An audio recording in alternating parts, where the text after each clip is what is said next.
ಸಂವಿಧಾನ ಶಿಲ್ಪಿ doctor B R. Ambedkar ಮತ್ತು ಸಂವಿಧಾನದ ಬಗ್ಗೆ ನಟ ಪ್ರಥಮ್ ಅವಹೇಳನಕಾರಿ ಹೇಳಿಕೆ ನೀಡಿದ್ದಾರೆ ಎಂದು ಆರೋಪಿಸಿ ವಿವಿಧ ದಲಿತ ಪರ ಸಂಘಟನೆಗಳು ಗೋಕಾಕ್ದ ಬಸವೇಶ್ವರ ವೃತ್ತದಲ್ಲಿ ಮಾನವ ಸರಪಳಿ ನಿರ್ಮಿಸಿ ಭಾರೀ ಪ್ರತಿಭಟನೆ ಮಾಡಿದರು. ಇನ್ನು ಈ ಪ್ರತಿಭಟನೆಯಲ್ಲಿ ನಟ ಪ್ರಥಮ್ ವಿರುದ್ಧ ಧಿಕ್ಕಾರ ಕೂಗಿ ಅವರ ಭಾವಚಿತ್ರಕ್ಕೆ ಚಪ್ಪಲಿ ಏಟು ಹಾಕಿ ರಸ್ತೆ ತಡೆದು ಪ್ರತಿಭಟನೆ ಮಾಡಿದ್ದರಿಂದ ವಾಹನಗಳ ಸಂಚಾರ ಅಸ್ತವ್ಯಸ್ತವಾಗಿತ್ತು. ಇನ್ನು ಈ ಪ್ರತಿಭಟನೆಯಲ್ಲಿ ದಲಿತ ಮುಖಂಡ ಈಶ್ವರ್ ಗುಡ್ಜಾ ಇವರು ನಟ ಪ್ರಥಮ್ ವಿರುದ್ಧ ಹರಿಹಾಯ್ದು ಸಂವಿಧಾನದಲ್ಲಿ ಯಾವುದೇ ಲೋಪ ಇಲ್ಲ, ನಿನ್ನಲ್ಲಿ ಲೆಕ್ಕವಿಲ್ಲದಷ್ಟು ಲೋಪ ಇವೆ, ಇವತ್ತು ನೀನು ಮಾತನಾಡುತ್ತಿರುವುದೇ ಸಂವಿಧಾನದ ಮೇಲೆ ಎಂದು ಕಿಡಿಕಾರಿದರು. ಅದರ ಜೊತೆಯಲ್ಲಿ ನಟ ಪ್ರಥಮ್ ಬಿಗ್ ಬಾಸ್ ಸ್ಪರ್ಧಿಯಾಗಿದ್ದಾಗ ಆತ್ಮಹತ್ಯೆಗೆ ಪ್ರಯತ್ನಿಸಿದ್ದಾನೆ.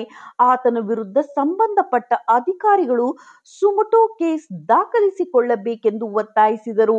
ಅದರ ಜೊತೆಯಲ್ಲಿ ಮಹಿಳಾ ದಲಿತ ಅಧ್ಯಕ್ಷೆ ಮಂಜುಳಾ ರಾಮಗಾನಟ್ಟಿ ಇವರು ಡಾಕ್ಟರ್ ಬಾಬಾ ಸಾಹೇಬರ ಸಂವಿಧಾನಾತ್ಮಕ ಜಗತ್ತೇ ನಂಬಿರುವಾಗ ನಟ ಪ್ರಥಮ್ ಸಂವಿಧಾನದ ಬಗ್ಗೆ ಅವಹೇಳನಕಾರಿಯಾಗಿ ಮಾತನಾಡಿದ್ದನ್ನು ನೋಡಿದರೆ ಆತನನ್ನು ಹುಚ್ಚಾಸ್ಪತ್ರೆಗೆ ಸೇರಿಸಬೇಕು ಹಾಗೂ ಬಾಬಾ ಸಾಹೇಬರ ಬೂಟಿನ ಧೂಳಿಗೂ ಸಮನಲ್ಲ ನಟ ಪ್ರಥಮ್ ಎಂದು ಕಿಡಿಕಾರಿ ಸಾರ್ವಜನಿಕವಾಗಿ ಕ್ಷಮೆ ಯಾಚಿಸಬೇಕು, ಇಲ್ಲದಿದ್ದರೆ ರಾಜ್ಯಾದ್ಯಂತ ಉಗ್ರ ಹೋರಾಟ ಮಾಡುವುದಾಗಿ ಎಚ್ಚರಿಸಿದರು.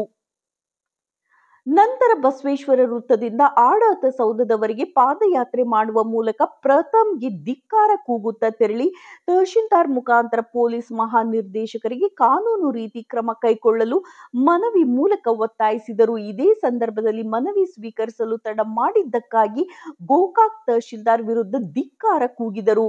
ಇನ್ನು ಯಾವುದೇ ಅಹಿತಕರ ಘಟನೆ ನಡೆಯದಂತೆ ಪೊಲೀಸರು ಸ್ಥಳದಲ್ಲಿ ಉಪಸ್ಥಿತರಿದ್ದರು. ಈ ಪ್ರತಿಭಟನೆಯಲ್ಲಿ ದಲಿತ ಮುಖಂಡ ಈಶ್ವರ್ ಗುಡ್ಜಾ, ಸತೀಶ್ ಹರಿಜನ, ಗೋವಿಂದ ಕಳ್ಳಿಮನಿ, ಸುಧೀರ್ ಜೋಡಟ್ಟಿ, ಮಾಜಿ ಜಿಲ್ಲಾ ಪಂಚಾಯತ್ ಸದಸ್ಯರು ಸುರೇಶ್ ಕುಮರೇಶಿ, ರಮೇಶ್ ಹರಿಜನ್, ಶೆಟ್ಟೆಪ್ಪ ಮೇಸ್ತ್ರಿ, ಮಂಜುಳಾ ರಾಮಗಾನಟ್ಟಿ ಸೇರಿದಂತೆ ಇನ್ನುಳಿದ ದಲಿತ ಮುಖಂಡರು ಭಾಗಿಯಾಗಿದ್ದರು. ಸ್ವರ್ಗದಲ್ಲಿ ಹೋಗಿ ಮಾತಾಡ್ತೀಯ, ಅವ್ರ ಜೊತೆ ಮಾತಾಡ್ತೀವೋ, ಅವ್ರ ಅನುಯಾಯಿಗಳ ನಾವಿಲ್ಲಿದ್ದೀವಿ, ಬಾ ನಮ್ಮ ಜೊತೆ ಮಾತಾಡಕ. ಇವತ್ತು ಗೋಕಾಕ್ ಜಿಲ್ಲೆಯಿಂದ, ಗೋಕಾಕ್ ತಾಲೂಕಿನಿಂದ, ಬೆಳಗಾವಿ ಜಿಲ್ಲೆಯಿಂದ ಗೋಕಾಕ್ ತಾಲೂಕಿಗೆ ಬಾ, ನಾವು ನಿನ್ ಜೊತೆ ಚರ್ಚೆ ಮಾಡ್ತೀವಿ. ಅವ್ರ ಜೊತೆ ಏನ್ ಮಾತಾಡ್ತಾ ಇದೀಯ? ಬಾಬಾ ಸಾಹೇಬರು ಬರ್ದಿರುವಂತ ಸಂವಿಧಾನ ಹೆಂಗೈತಂದ್ರ, ನೀ ಅಲ್ಲ ನಿಮ್ಮ ಅಪ್ಪ ಅಲ್ಲ ಅವರ ಅಪ್ಪ ಬಂದ್ರು ಸಹಿತ ಬಾಬಾ ಸಾಹೇಬ್ ಅಂಬೇಡ್ಕರ್ ಸಂವಿಧಾನದಲ್ಲಿ ಒಂದು ಅಕ್ಷರ, ಒಂದು ಟೀಕ್ ಇರುತ್ತೆ, ಅದ್ರೊತ್ತಿಗೆ ನಿಮ್ಮ ಅಪ್ಪ ತಿಂದ್ರು ಸಾಧ್ಯ ಇಲ್ಲ ಅಂತ ಈ ಸಂದರ್ಭದಲ್ಲಿ ಹೇಳ್ತಾನೆ. ಬಾಬಾ ಸಾಹೇಬರ ಬಗ್ಗೆ ಮಾತನಾಡಿದ್ರೆ ಯಾರೇ ಇರಲಿ, ಯಾರೇ ಎಷ್ಟೇ ಬಲಿಷ್ಠ ಇರಲಿ, ಅವ್ರನ್ನ ಬಿಡುವುದಿಲ್ಲ. ಕರ್ನಾಟಕ ಭೀಮರಕ್ಷಕ ಸಂಘಟನೆ ಹುಟ್ಟಿದ್ದ ಬಾಬಾ ಸಾಹೇಬರ ಅನುಯಾಯಿಯಾಗಿ ಬಾಬಾ ಸಾಹೇಬರ ವಿಚಾರಗಳನ್ನ ಈ ರಾಜ್ಯದಲ್ಲಿ ತಲುಪಿಸುವಂತ ಕೆಲಸ ಮಾಡ್ತಾ ಇದ್ವಿ. ಅದೇ ರೀತಿ ನಮ್ಮೆಲ್ಲ ದಲಿತ ಪರ ಸಂಘಟನೆಗಳು ಎಷ್ಟು ನೋವು ಮಾಡಿದೀಯ ನೀನು.